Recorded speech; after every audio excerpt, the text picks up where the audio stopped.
Good evening. No one really knows just how many women are raped every year in this country. Based on the disparity between actual and reported assaults, estimates range from 100,000 to 800,000 such crimes a year.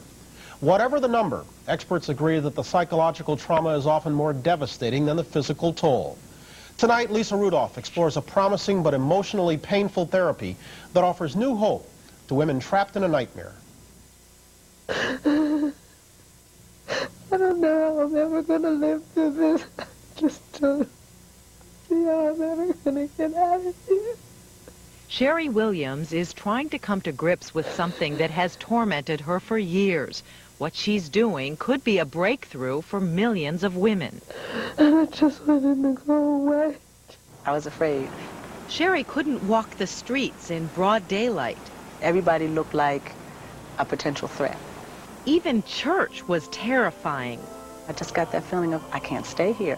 On the outside, Sherry looked like she was coping. So make sure your brother comes in for court on Friday. With her job as a parole officer and as a mother of a 13-year-old son. I didn't roll yet.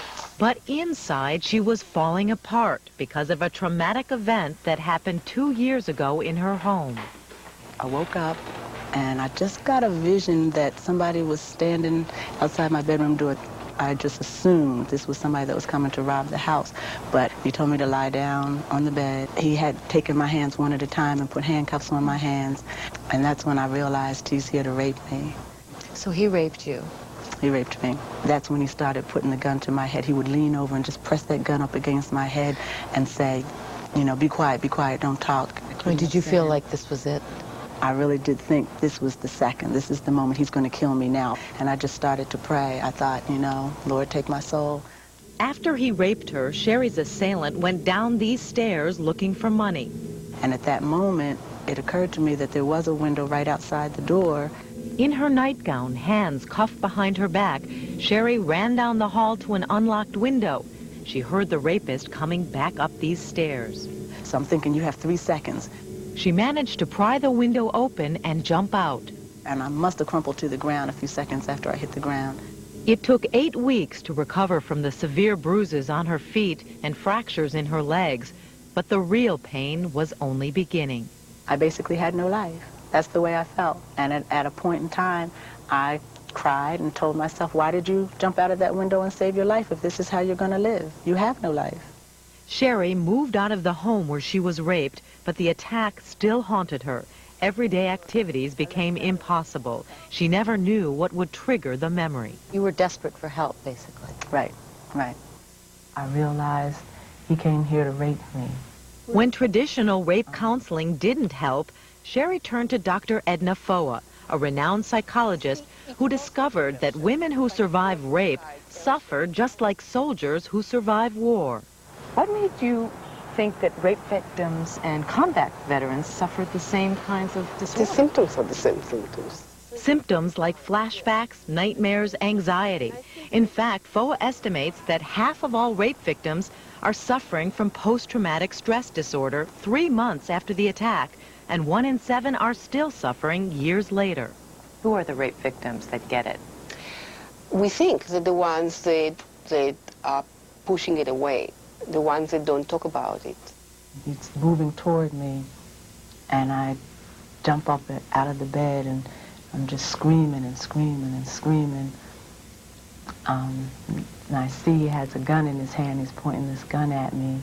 Foa is the first in the nation to take a therapy used for vets called flooding or prolonged exposure and apply it to rape victims.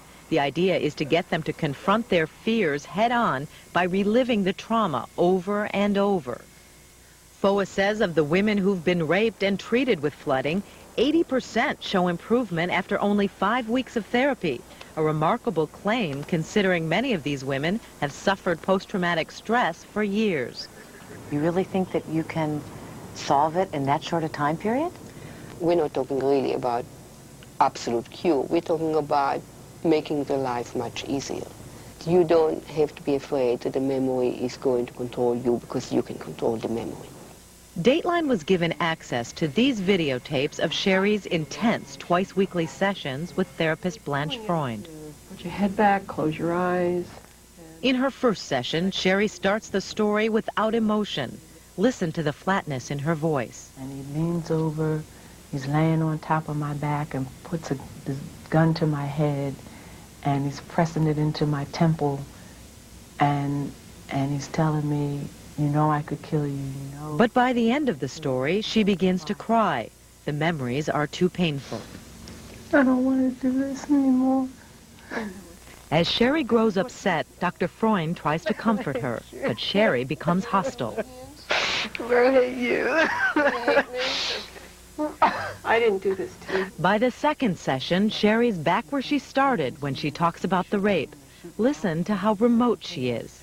And I hear him coming back up the steps now, and I can't get to the window, and I'm trying to get the window up. And By her third session, Sherry questions whether the therapy is ever going to work. because I was feeling last night like this may be more detrimental than beneficial. She starts her story again. I'm handcuffed. I'm under the threat of a gun.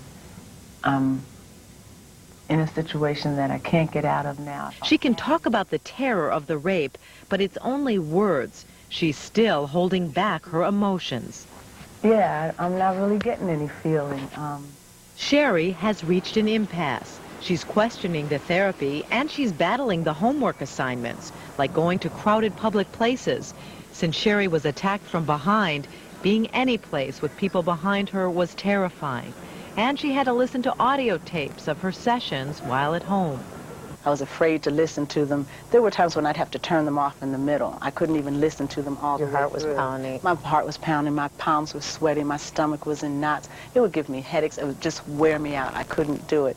The therapy is so excruciating, Sherry begins to skip sessions. It was a torture.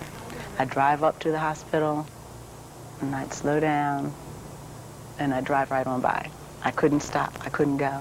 Is it cruel to push someone who's been so terrorized and have them live it over and over and over again? I don't know. I wouldn't call it cruel.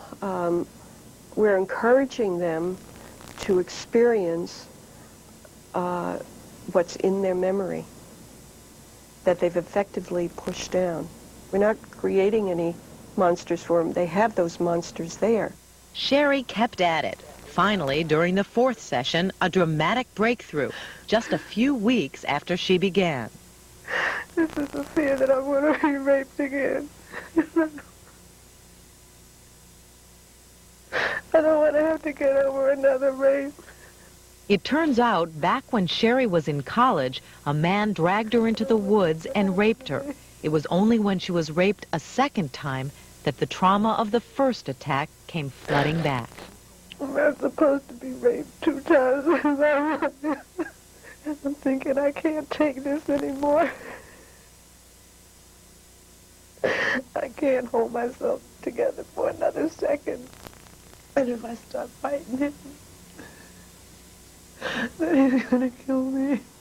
She needed to cry. She needed to sob. I mean, she went through a horrendous experience. The bottom line was, she was afraid that she was going to be shot and killed. And that was that core fear sitting around there. And she didn't deal with that at all those months. I faced it. I absolutely faced it. And I didn't explode. And then I felt better. I actually did. I felt like I could float. In the last 2 weeks of treatment, the terror that once gripped her so completely begins to fade away. It almost got to the point where I was sick of hearing it. Today, Sherry says those 5 weeks of therapy changed her life. She's even writing the story of her rape, hoping to get it published. Is it over for you? It's over. I don't live with it. I don't think about it every day. I can walk down the street. I go to church every Sunday. And I know now what I didn't know before, that this could happen to me again. It could happen today, 20 years from now, anytime. And I live with that. Are you cured? I'm cured.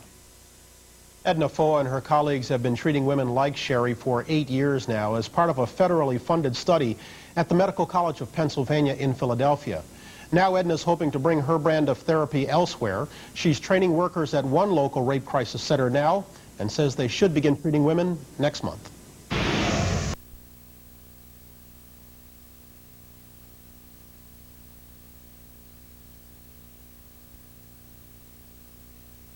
College of Pennsylvania in Philadelphia.